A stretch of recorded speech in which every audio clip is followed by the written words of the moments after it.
So Mariah, one thing I've been dying to talk to you about and ask you about, and it touches something that you've done in the past and something that Rick is involved in and I'm involved in as well, is competitive cheer. You were a competitive cheerleader when you were younger. Rick has a daughter in competitive cheer. I have a daughter in competitive cheer.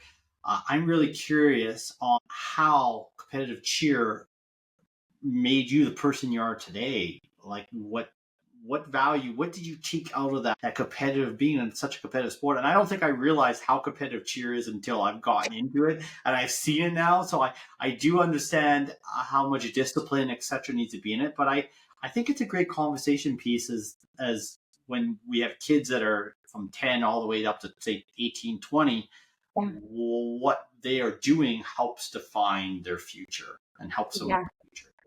It's such a good question. So I started competitive cheer. Let's see, I was about 3 or 4 when I started gymnastics, and then I got into competitive cheer when I was about 7, 8. And then I did it all the way until I aged out at 18. And a few key things for me were, one is the teamwork and the effort that it takes, because you both are familiar, but for our audience who's not, when you're doing, there is a panel of judges watching you. And sometimes at specific competitions, they're just in front, and sometimes they're on the sides as well.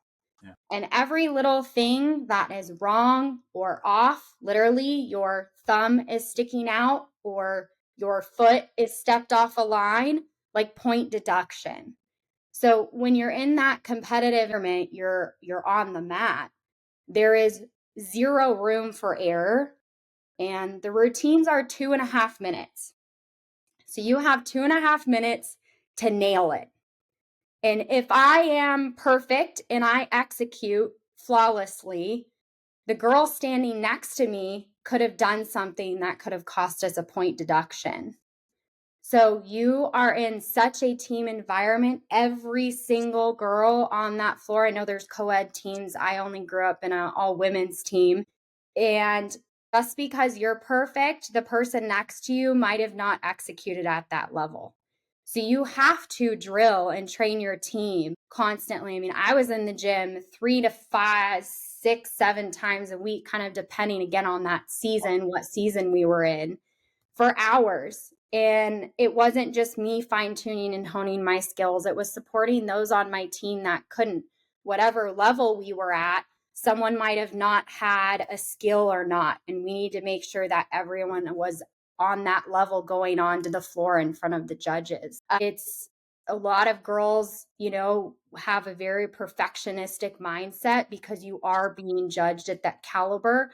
But it starts with the team, because regardless of what I do, that next girl has to do the same things. Teamwork, I've already really touched on it, is that perfectionistic side, Derran. So double-edged sword, regardless if it's good or bad. That's another thing that has really come out of it for me, and supported me. Yeah, and I think I wrote a word down that came to mind when you said it: accountability. Yeah. You have to learn accountability, because as to your point, you can do everything right. And not, if there's 20 people on a team, 19 people can do it right, but the one person gets the deduction and the team score goes down. So I think that teaches a lot to the teamwork, double-edged sword on the teamwork as well.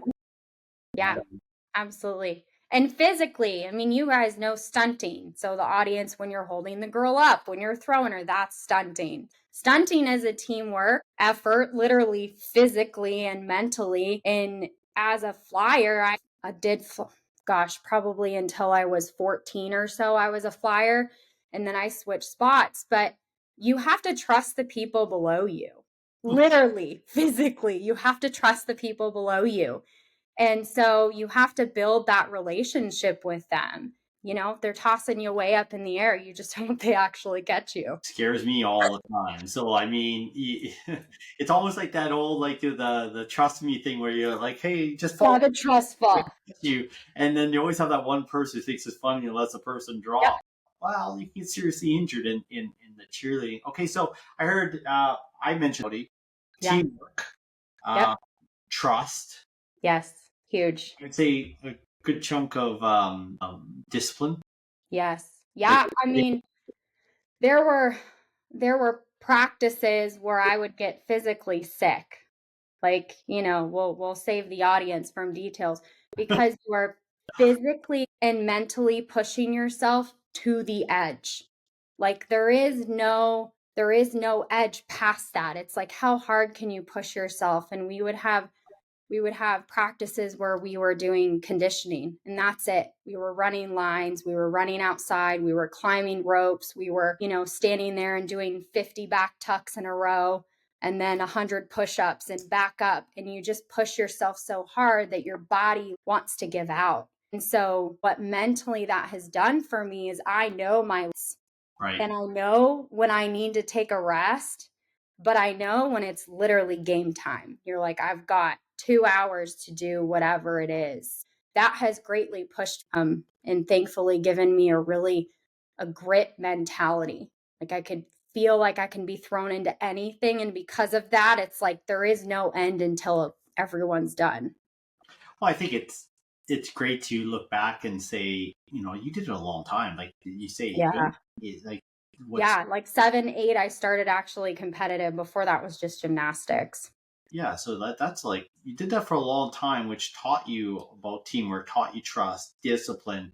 It taught you how to be in those fires, which you apply all of this to your daily Yeah. job. Yeah, so it's just another good, to me, a good testament of how getting kids at an early age into organized sports where they're part of teams, feel pressure up and down, Yep. that it really does teach them and help them to be prepared to be an adult in a lot more difficult situations, if you will. Yeah. No, And great. I'll add one more thing, Derran. It was also a safety net for me. So a lot of the girls that I cheered with, I didn't actually go to school with a lot of them. Oh, wow. Maybe one or two, but most of them were from other schools across, I had some girls, they would drive an hour and a half to practice. Like That's that's how dedication. dedicated they were. Yeah. So getting that camaraderie and then just growing up, like middle school is rough, high school is rough. So having a place to literally go and escape and like it's almost meditative. You have nothing, you literally cannot think about anything else except what you're doing at that time. So I think from a mental standpoint, it was almost like meditation, whether I knew it or not. Well, yeah, you're able to get your mind. It's why Yeah.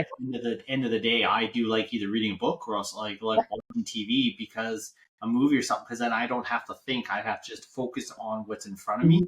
It gives my brain a chance to stop thinking about things and slow down. So, and let's be honest, anything physical activity, especially the strenuous physical activity of cheer, is good for your body, good for your brain. So I think that's great. Yeah.